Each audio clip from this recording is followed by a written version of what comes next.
Kumjua Bwana ndio mwanzo wa hekima. Je, unakumbuka kilichofanyika katika mlima Ebali na mlima Gerizim?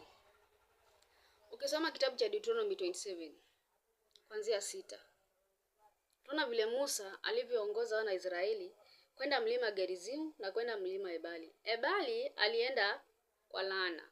Ulikuwa ni mlima wa kuachilia laana. Gerizim ilikuwa ni mlima wa kuachilia baraka. Na kuna wale walioteuliwa, waliowekwa upande wa Ebali.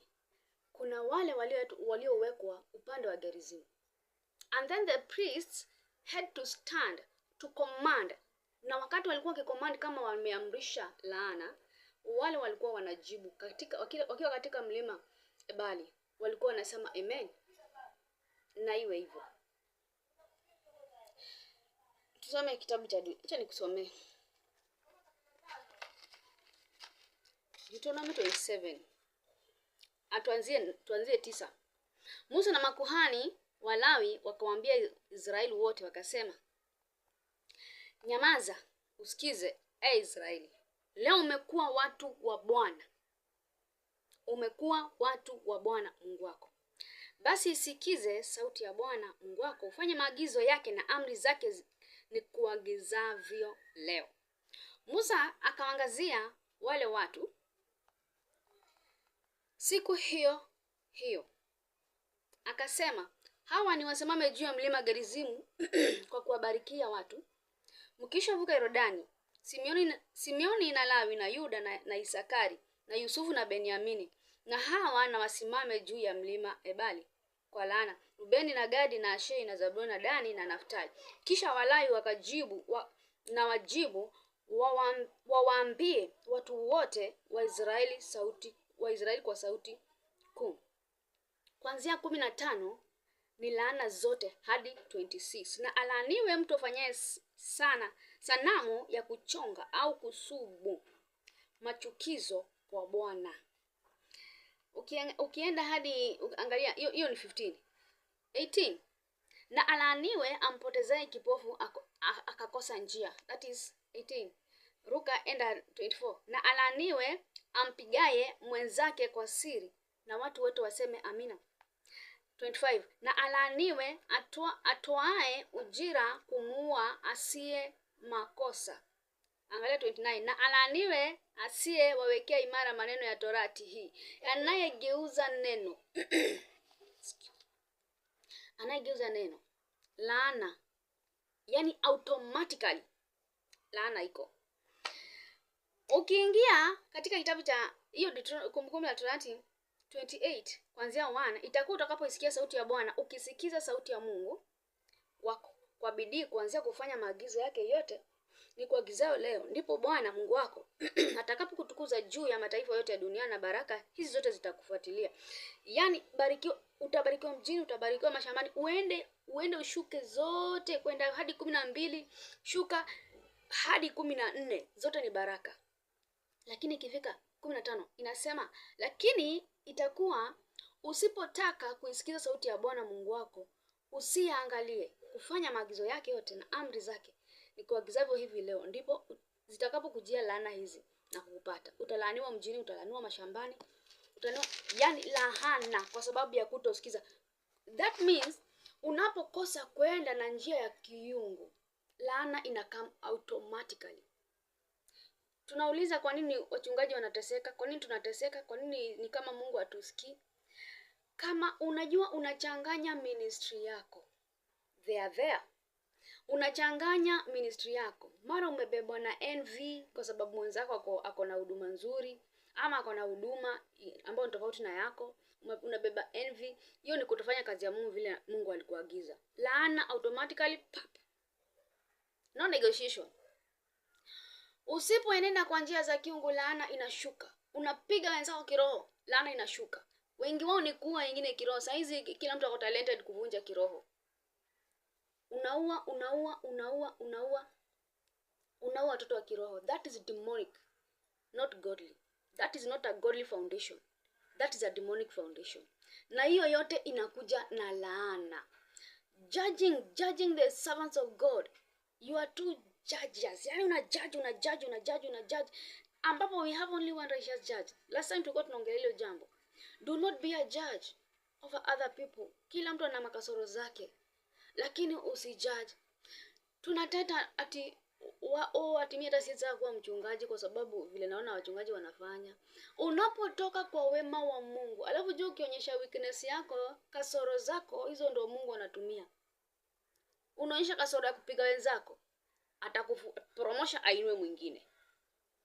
Usipoenda kwa njia za kiungu, anakupromosha, anainua mwingine. Na ndio maana unaona laana inafanya kazi automatically. Ndio ahakikishe amekuangusha chini flat. Na ukishaenda flat anainua mwingine. Kazi yake ikwami.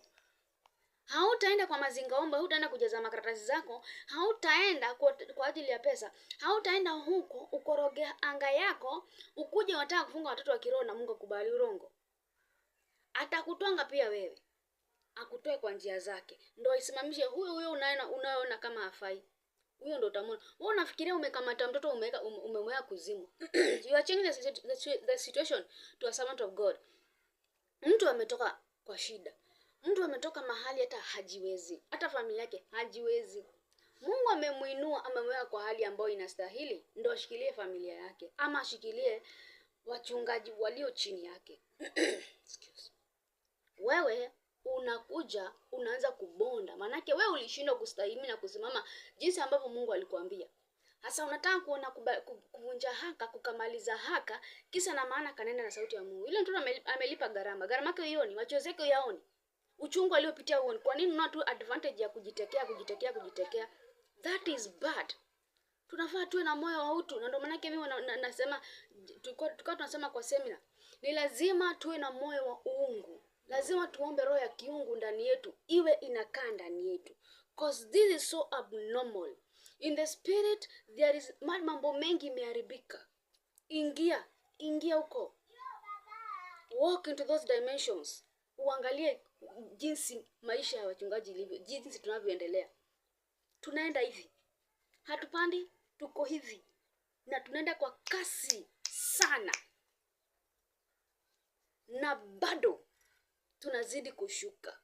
Na sasa vile watu wanazidi kushuka, mtu anaona ni heri niendeka nguvu. Naona watu kwa media wanaenda kusaini makaratasi ya devil worshiping.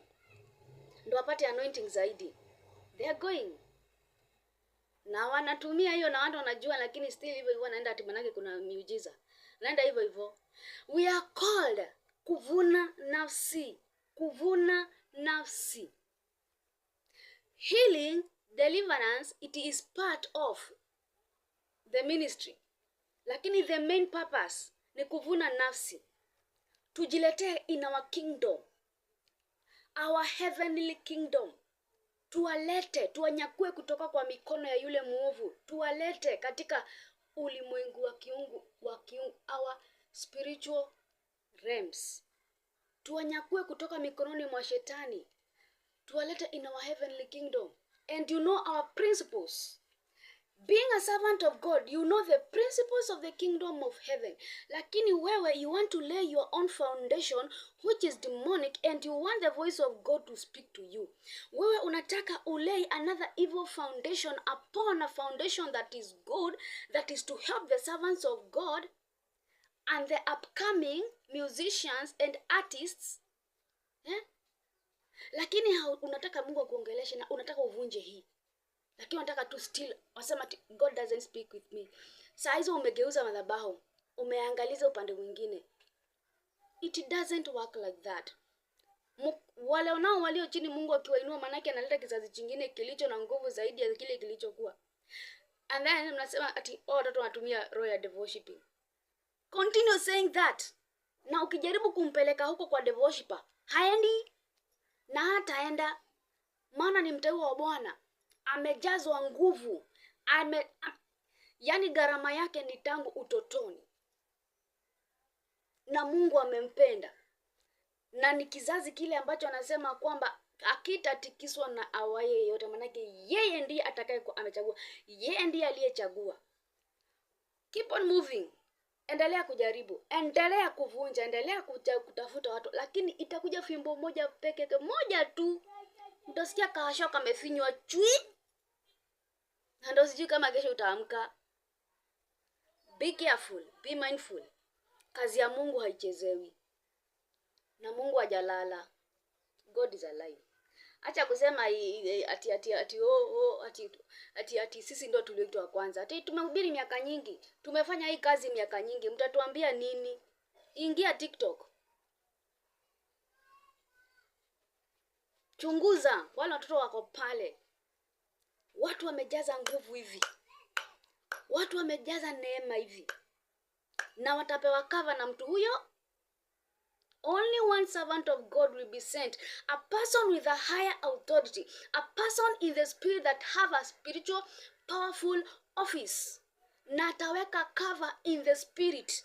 Hakuna atakayeweza kugusa wale watoto. Manake yule aliyewaita anawaekea cover mwenyewe. Wacha kusema ati we have the cover of our forefathers. Yes, it is there, hatukatai. Lakini you are using it in a way ambayo inaumiza. You are taking advantage of it. Sasa Mungu ameshuka na yake. Mungu amekuja na chake. Mboni ya jicho la Mungu. Ukigusa na haikai, unaanza kuona matunda. Je, utastahimili kuona watu wengine wakiinuliwa kiungu kiroho? I'm not speaking about physical. I'm speaking about spiritual. We have been so physical for too long. But now this is spiritual. He's coming for you.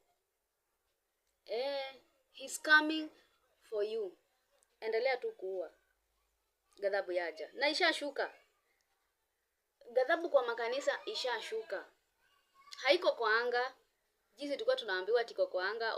The time will come when the pastors will start facing problems and things na kutolewa nguo kiani kwa udhoni wao. Aibu watatolewa, aibu wataaibishwa. It is now here. Na ina happen. It is now here na mutaiona. This video nitaiweka kama nitaipin. May God bless you. Tuko na ibada Malindi Msherizini.